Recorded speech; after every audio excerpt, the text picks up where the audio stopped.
प्रणाम प्रभु जी। प्रभु जी हाँ मेरा जी एक प्रभु जी, क्वेश्चन था। प्रणाम। बोलिए बोलिए। जी, प्रभु जी मेरा एक क्वेश्चन हाँ। है कि आत्मज्ञान के बाद और ब्रह्म स्थिति से पहले अगर कोई व्यक्ति है उसके अंदर कौन कौन से दोष बचते हैं, जैसे कि हम जानते हैं कि काम है, क्रोध, लोभ, ईर्ष्या, मोह, ये जैसे दोष होते हैं। तो ब्रह्म स्थिति से पूर्व और आत्मज्ञान के बाद इसमें से कौन से दोष बचते हैं और कौन से मतलब खत्म हो जाते हैं, इस पे कुछ प्रकाश डालिए प्रभु जी। देखो, जैसे आत्मज्ञान होता है वैसे ही दोष मात्र दब जाते हैं। कोई दोष दिखता नहीं उसमें। बीज रूप में पड़े हैं सभी के सभी। कारण शरीर अभी मिटा नहीं है। कारण शरीर में सब कुछ वैसा का वैसा पड़ा है। और वो आत्मज्ञानी जो है उसका बिहेवियर एकदम अत्यंत सात्विकता पूर्ण हो जाता। वो गुणों से पार नहीं हुआ है, यानी गुणातीत नहीं हुआ है। दोष सारे के सारे हैं, लेकिन सबके सब सुषुप्त अवस्था में है ना। सब छिपा, आपने देखा होगा। अरे आदमी तो अच्छा खासा है, कुछ भी प्रॉब्लम नहीं है, लेकिन डायबिटीज आ गया, भीतर रोग है। आदमी अच्छा खासा दिखता है। अरे कुछ नहीं है, सब कुछ ठीक ही तो है, लेकिन अचानक ये अटैक आया और खत्म हो गया। यानी भीतर अटैक वाला भी दोष है। आदमी अच्छा खासा दिखता है। और अरे आदमी अच्छा खासा है, कैंसर कैसे आ गया? भीतर कैंसर है, दोष है, आदमी अच्छा खासा है। ऐसे ही जो आदमी है ना अच्छा खासा, यानी आत्मज्ञानी, आत्मा का ज्ञान है, लेकिन भीतर दोष सबके सब वैसे के वैसे सुषुप्त अवस्था में, बीज रूप में। क्योंकि वो अभी भी माया में मुक्त, माया से मुक्त नहीं। वो अभी भी गुणातीत हुआ नहीं है। गुणों का प्रभाव है ना। तो ऐसा कोई मायातीत पुरुष का अगर उसको संग हो जाए और उसकी उपासना निष्ठा ये दृढ़ हो जाए, तो उसके ये सारे गुण और दोष बीज सहित खत्म हो जाते हैं। गुण यानी ये त्रिगुण, और सारे दोष जो बीज रूप में है वो पूरा का पूरा खत्म हो जाता है। उनका कारण शरीर मिट जाता है। इतना फर्क होता जी, मतलब जब तक कारण शरीर नष्ट नहीं होता कोई भी जो है दोष है वो पूरी तरह से मिटता नहीं, वो सप्रेस होके दबा रहता है वैसे ही। है। हाँ, उसे भी पता नहीं होता है कि मेरे में ऐसा दोष है भी या नहीं। बिल्कुल नहीं पता चलता है, बिल्कुल भी नहीं। यानी कि वो, आपने बीज देखा होगा, वट वृक्ष का बीज, है ना, बहुत छोटा रहता है, बहुत छोटा रहता है, और आपके खीसे में पड़ा है, आपको पता ही नहीं चलेगा, बारीक सा है, पता नहीं चलेगा। वट वृक्ष बड़ा बड़ा दिखता है, यानी कि वो पता चलता है, लेकिन पूरा वृक्ष आप लेकर घूम रहे हो, याद रखो वो बीज है ना बहुत बारीक। तो पता ही नहीं चलता कि मैं पूरा वृक्ष लेकर घूम रहा हूँ, नहीं पता चलता। यानी उस बीज में अभी भी क्षमता है कि वो वापस बहुत बड़ा हो सकता है। यहाँ पर होश की जरूरत है। अगर होश पूर्वक है तो वो बीज रहते रहते रहते अनंत काल तक नष्ट हो जाता है। और कोई ऐसा क्षण में वो अक्षर ब्रह्म सत्पुरुष से मिलन हो जाता है। सिर्फ दृष्टि मात्र से सारे आवरण खुल जाते हैं और दृष्टि मात्र से वो ब्राह्मी स्थिति को उपलब्ध हो जाता है। ये भी होता है। तो ऐसा है। जी, और एक टर्म्स आता है कि अध्यात्म में शक्तिपात एक होता है प्रभु जी। तो ये हम्म। मतलब शिष्य की पात्रता देखकर गुरु शक्तिपात करते हैं या अस्तित्व से अपने आप होता है, इस पे प्रकाश डालिए प्रभु जी। हाँ, दो प्रकार से होता है। जब वो पात्र रेडी होता है ना, तो अस्तित्व से ये सारा कुछ हो ही जाता है। लेकिन देखो कैसा है,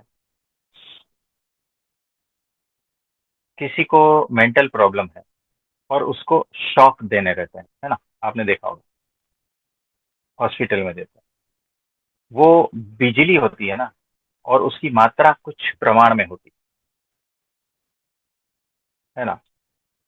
और दूसरा होता है जो आसमान में बिजली होती चमकती, वो बिजली अगर किसी के ऊपर पड़े तो वो नष्ट हो जाए। तो वो जो है प्रकृति का काम, कुदरत का काम, और उस प्रकार से होता है। और शक्तिपात, यानी जो गुरु है अपने शिष्य को, वो जो कंट्रोल्ड वे में शक्ति प्रदान करता है। आप समझे, यानी उसका असर जो है उस तरह से क्या कहते हैं कि विपरीत नहीं होता, कोई हानि हानि नहीं पहुंचाता। इस तरह से होता है। कोई कोई केस में हानि पहुंचती है, हमने देखा है, हमारे पास थे दो तीन लोग जिसकी शक्ति अपने आप जागृत हुई है, या तो फिर कहीं से जागृत करवाई है, या इस तरह से। तो फिर वो इधर उधर अलग अलग डायरेक्शन में जाती है, तब भीतर के दोष उतनी मात्रा में फैलने लगते हैं, बड़े होने लगते हैं। कभी कभी वो पागल जैसा भी हो जाता है। आध्यात्मिक बात अलग, पागल जैसा हो जाता है। यानी अगर आपकी लाइट या आपका कंप्यूटर या ऐसा जो भी है, उसमें अगर वो नहीं रहेगा ना, उसको एक बीच में ऐसा बॉक्स आता है जो स्टेबिलाईज़र, है ना? जैसे हमारा ये मोबाइल का चार्जर होता है ना, तो उस चार्जर में भी वो एक ऐसा सिस्टम है जो बिजली के करंट को कंट्रोल करता है, ताकि मोबाइल फ्यूज़ उसका ये नहीं हो जाए, ब्लास्ट ना हो जाए, कंप्यूटर ब्लास्ट ना हो जाए, है ना? कभी-कभी वो पावर कम ज़्यादा होता है, तो होता है ऐसा, तो उसको स्टेबिलाइज़र होता है। तो वैसे अगर नहीं हुआ, तो विवेक जो है ना, आदमी का विवेक, सोचने की क्षमता, क्या अच्छा क्या बुरा ये तक पहचानने की जो क्षमता है ना, वो उसका फ्यूज उड़ जाता है और वो पागल जैसा हो जाता है। उसको फिर कुछ होश नहीं रहता। यानी अब वो जो है ना, अपना कल्याण के लिए कुछ भी नहीं कर पाएगा। वो, वो सिस्टम खराब हो गया उसका। अब उसको दूसरा जन्म में अलग से सिस्टम बिठा के वापस भेजना पड़ेगा। यानी कुंडलिनी जागरण और इस प्रकार के जो विधियां है, वो भी कभी कभी हार्मफुल होती है। तो ऐसा होता है। तो दोनों में जो है फ़र्क हमने बता दिया कि कंट्रोल वे में और पात्रता की बात है, तो पात्र है भी या नहीं भी है, ऐसा कुछ रहता है ना, तो भी असर तो होता ही है थोड़ा बहुत। अगर बिल्कुल भी पात्र नहीं है, उस लायक ही नहीं है, तो बिल्कुल असर नहीं होता है। नहीं तो देखो, हमारे पास जो है अ, आते हैं, फ़ोन करते हैं, और वीडियो कॉल पे सीधे जब हम देखते हैं, तो उनकी कुंडलिनी शक्ति जागृत हो जाती है। उनके भीतर बहुत सारा कुछ चेंजेस होता है, परिवर्तन हो जाता है, सिर्फ देखने मात्र से। अगर हम देखे नहीं और सिर्फ फोन करें, तो फोन में आवाज सुनने से भी शक्तियां जागृत हो जाती है, जिसको कुंडलिनी शक्ति कहते हैं। तो इस प्रकार से शक्तिपात होता जाता है। तो ऐसा टच करे, या शरीर को ऐसा टच करे, उससे भी होता है, दृष्टि से भी होता है, आवाज से भी होता है, उसकी दर्शन से भी होता है। एक झलक देख ली, है ना, तो भी हो जाता है। तो इस तरह से हमारे साथ बहुत सारे केसेस है। तो उनकी कुंडलिनी शक्तियाँ ऐसे ही जागृत हो जाती है। फिर अगर वो सही सही दिशा में चले, तो उसका प्रगति होता है। जी प्रभु जी। क्या प्रभु जी कुंडलिनी शक्ति जागृति के बाद ही आत्म साक्षात्कार होता है, या फिर अगर हम इस मार्ग में नहीं है तो इसे स्किप करके डायरेक्ट आत्म साक्षात्कार में भी जा सकते हैं? ये कुंडलिनी जागृति तो कंपल्सेशन नहीं होगा आत्म साक्षात्कार के मार्ग में, है ना प्रभु जी? देखो, कैसा है कि भक्ति मार्ग में अगर आप हो, तो हमने अभी कहा कि किसी भी साधना की आवश्यकता नहीं है।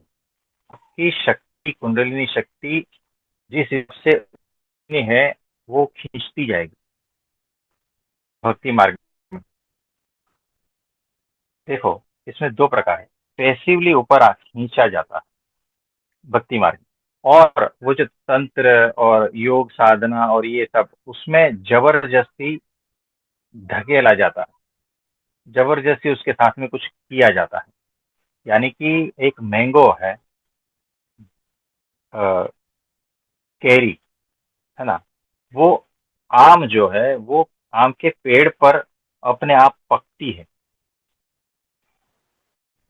वो भक्ति है। और उसको कच्चा तोड़कर उसमें कुछ केमिकल डाल के उसको पकाया जाता है। तो वो हो गई ये सारी विधियां। आप समझो? तो ऐसा जरूरी नहीं है। भक्ति में सारी साधना आ गई, सारी साधना आ गई, उसमें समा गई। वो ऑटोमेटिक जो जरूरी है उसके लिए वो सारा कुछ प्रोवाइड कर दे। तो कुंडलिनी शक्ति भी जो है ना, जो भक्ति मार्ग में है, जो निष्ठावान है, उसको ऑटोमेटिक बिना कोई विधि की वो कुंडलिनी शक्ति जागृत हो जाती है। तो जरूरी नहीं है कि कुंडलिनी शक्ति जागृत होने के बाद ही आत्म साक्षात्कार होता है। नहीं भी होता। और बाईपास करके भी आप आत्म साक्षात्कार कर सकते,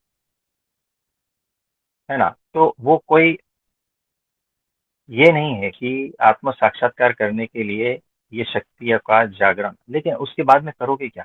ये शक्तियां तो उठ गई, आत्म साक्षात्कार कर लिया, लेकिन आपके भीतर वो जो बीज है वो हटे नहीं। आपके भीतर वो जो समझदारी है वो आई नहीं। आपके भीतर बहुत सारे ऐसे गुण हैं जो आए नहीं है, दिव्य गुण। और बहुत सारे ऐसे दोष है जो अभी टले नहीं। तो वैसा आत्म साक्षात्कार का कोई मतलब नहीं होता।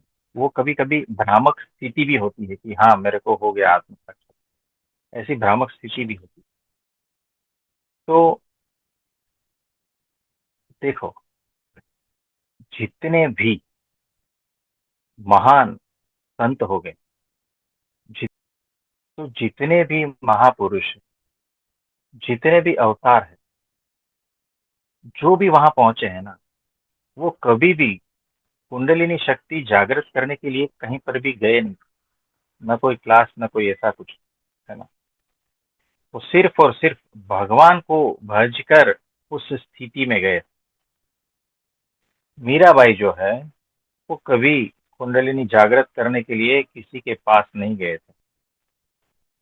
नानक साहब देखो, कबीर साहब देखो, बुद्ध भगवान देखो, महावीर भगवान देखो, है ना, चैतन्य महाप्रभु, ये सारे लोग जो है ना, कहीं पर भी अपनी कुंडलिनी जागृत कराने के लिए कहीं पर भी गए नहीं।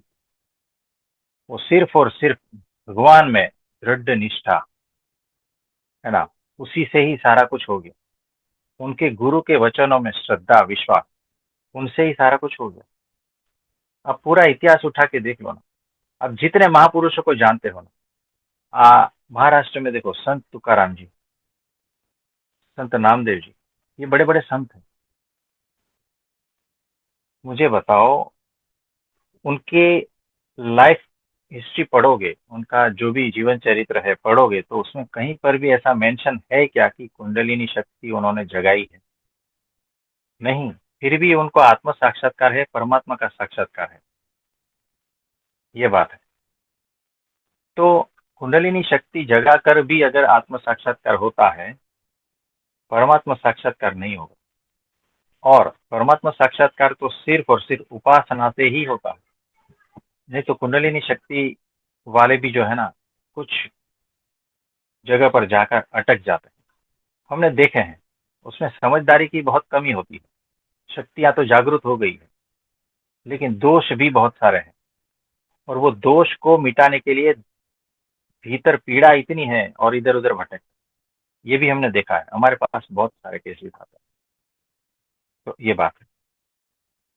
इसमें और कुछ पूछना चाहते हो? जी, इसमें और एक क्वेश्चन निकलता है कि क्या गुरु शिष्य की पात्रता देखकर उस पे कृपा करते हैं, या कृपा से ही पात्रता आती है? प्रभु जी, इस पे कुछ बताइए। देखो, कृपा तब होती है जब पुरुष प्रयत्न पूरा होता है। यानी सबसे पहले पुरुष प्रयत्न देखा जाता है कि ये जो शिष्य है वो प्रयत्न कितना कर रहा है ना। यानी पहले बात, पुरुष प्रयत्न। फिर इसके भीतर वो प्यास कितनी है, ये दो चीज हो गई तो पात्रता बनी हुई है ना। तो कृपा बरस जाएगी, ऑटोमेटिक, करनी नहीं पड़ती। गुरु की कृपा ऑटोमेटिक उस पर होती ही है जो पुरुष प्रयत्न करता है और जिसके भीतर प्यास है। पुरुष प्रयत्न यानी अपने दोषों को देखकर उसका हटाने का प्रयास, है ना। और उसके भीतर प्यास कितनी है उस परमात्मा को पाने की, ये दो चीज देखते हैं गुरु। तो कृपा भीतर से ऑटोमेटिक उस पर बरस ही जाती है और वो और आगे बढ़ता है, उनके दोष और कम होते हैं और वो स्थिति को पहुंचता है। ये ऐसा है।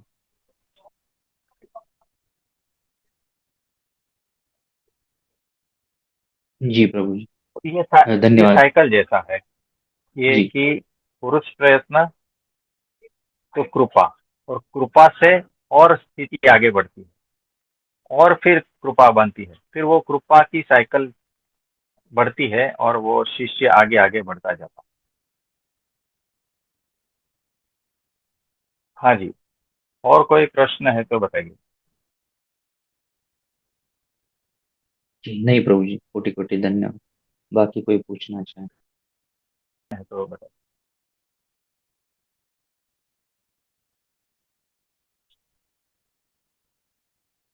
प्रणाम प्रभु जी। हाँ जी प्रभु जी, प्रणाम। प्रभु जी, प्रश्न ये था, मतलब आज तक मैं कभी इसमें गया नहीं कभी, पर लोग कुंडलिनी जगाना क्यों चाहते हैं? क्योंकि अगर कोई गुरु के प्रेम में है या प्रेम पूर्ण है और परिस्थिति सभी ठीक चल रही है, मतलब ये हम्म, कुंडलिनी जगाने का ये क्यों है लोगों के सर पर, ये पूछना चाहता था। मतलब इसका मतलब देखो क्या है प्रभु जी? देखो कैसा है कि कुंडलिनी, उसके बाद में एक शक्ति लगती है ना। कुंडलिनी शक्ति, जहां पर शक्ति लगती है ना, वहां पर हमें क्या लगता है कि कुछ ऐसी शक्ति मुझे मिल जाए, यानी कुछ ऐसा जादुई छड़ी मुझे मिल जाए ताकि मैं अपने जीवन को इस तरह से करूं, उस तरह से करूं। अब देखो, शक्ति जो है ना, पैसे में आती है। जहां इसका खेल चल रहा है वहां बहुत सारे लोग जाएंगे, चाहिए ना, वो भी एक जी शक्ति है। फिर पावर होता है, पावर, जो गद्दी होती है ना, वहां पर भी बहुत सारे लोग जाते हैं। तो जहां पर शक्तियां होती है ना और शक्तियां बांटी जाती है ना, ये ले लो शक्ति, ये ले लो शक्ति, वहां पर लोग खींचे खींचे चले आते हैं। क्योंकि शक्ति को पाने वाला हमेशा जो है ना,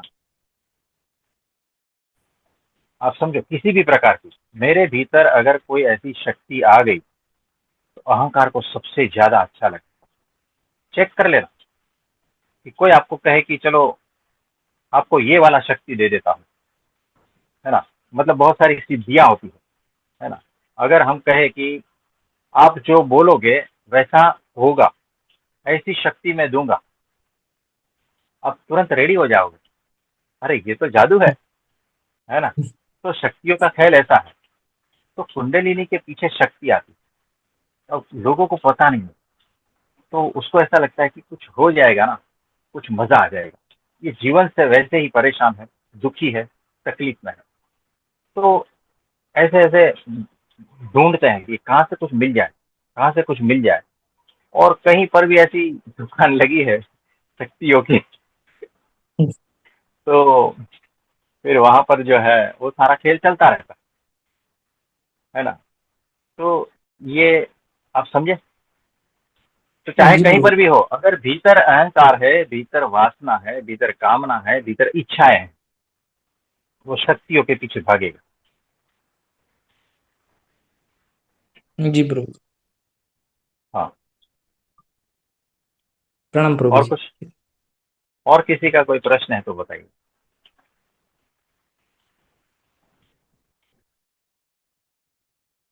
प्रभु जी, मेरा एक प्रश्न है। हाँ जी।